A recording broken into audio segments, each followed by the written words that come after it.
ವೃಷಭ ರಾಶಿಯವರದು ಈ ವರ್ಷದ ಫಲದಲ್ಲಿ ನಾನು ಹೇಳ್ತಿರ್ತಕ್ಕಂಥದ್ದು ಗುರುವಿನ ಬದಲಾವಣೆ ಇನ್ನೊಂದು ಸಂಚಿಕೆ ಆಗುತ್ತೆ.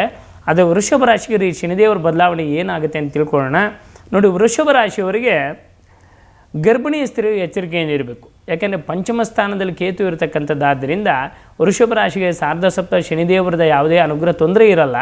ಆದರೆ ಪಂಚಮದಲ್ಲಿ ಕೇತು ಇರೋದರಿಂದ ಗರ್ಭಿಣಿಯ ಸ್ತ್ರೀಯರು ಪುತ್ರಾಣಾಂ ಪಂಚಮೇ ಪುತ್ರ ಪಿಶಾಚ ಪೀಡಾನಾಂ ಅಂತಾರೆ. ಪಂಚಮದಲ್ಲಿ ಕೇತು ಇದ್ದಾಗ ಯಾವುದಾದ್ರೂ ಒಂದು ಕಾರಣಕ್ಕೆ ಒಂದು ಸ್ವಲ್ಪ ಸಂತಾನಕ್ಕೆ ತೊಂದರೆ ಆಗೋದು, ಅಥವಾ ಈ ಪಂಚಮ ಸ್ಥಾನದಲ್ಲಿದ್ದಾಗ ಸಾಲವನ್ನು ಮಾಡ್ಕೊಳ್ತಕ್ಕಂಥ. ನೋಡಿ, ಜನ್ಮದಲ್ಲಿ ಗುರು ಇರೋದ್ರಿಂದ ಧನಕಾರಕನಾದ ಗುರು ಜನ್ಮದಲ್ಲಿದ್ದಾಗ ಸಾಲಗಾರರ ಕಾಟ ಜಾಸ್ತಿ ಆಗ್ತಕ್ಕಂಥ ವೃಷಭ ರಾಶಿಯವರಿಗೆ. ನಂತರ ದ್ವಿತೀಯಕ್ಕೆ ಬರ್ತೇನೆ, ಗುರುವಿನ ಸಂಚಿಕೆಯಲ್ಲಿ ಹೇಳ್ತೀನಿ. ನಂತರ ಚತುರ್ಥದಲ್ಲಿ ಕುಜನು ಬಂದಾಗ ಮನೆ ಬದಲಾವಣೆ ಉಂಟಾಗ್ತಕ್ಕಂಥದ್ದು, ಇಲ್ಲ ಸೈಟನ್ನು ತೊಗೊಳ್ತಕ್ಕಂಥದ್ದು, ಈ ವಿಚಾರದಲ್ಲಿ ಹಾಸಿಗೆ ಇದ್ದಷ್ಟು ಕಾಲು ಚಾಚಿ ಬೇಕಾಗುತ್ತೆ ವೃಷಭ ರಾಶಿಯವರು. ಹಾಗಾಗಿ ಕಷ್ಟದಿಂದ ಪರಿಹಾರ ಅಂತಂತಂದರೆ, ಒಂದು ನಿಮಗೆ ಎಷ್ಟೇ ಇವಾಗ ಹಣದ ಸಮಸ್ಯೆ ಇದ್ದು ಕೂಡ ಅದೊಂದು ಆಕಸ್ಮಿಕವಾಗಿ ಯಾವುದೋ ಭಗವಂತನ ಅನುಗ್ರಹದಿಂದ ಹಣದ ಸಮಸ್ಯೆ ಪರಿಹಾರ ಆಗ್ತಕ್ಕಂಥದ್ದಾಗತ್ತೆ.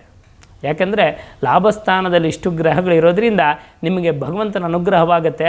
ಅದರಿಂದ ಕಷ್ಟ ಎಷ್ಟು ಬೇಗ ಬರುತ್ತೋ ಅಷ್ಟು ಶೀಘ್ರ ಪರಿಹಾರ ಉಂಟಾಗ್ತಕ್ಕಂಥದ್ದು ವೃಷಭ ರಾಶಿಯವರಿಗೆ ಇರುತ್ತೆ. ಹಾಗಾಗಿ ವೃಷಭ ರಾಶಿಯವರು ಕೂಡ ಅಷ್ಟೇ, ಸಂಚಿಕೆ ಕೊನೆಯಲ್ಲಿ ತಿಳಿಸ್ತೀನಿ ಪರಿಹಾರವನ್ನು.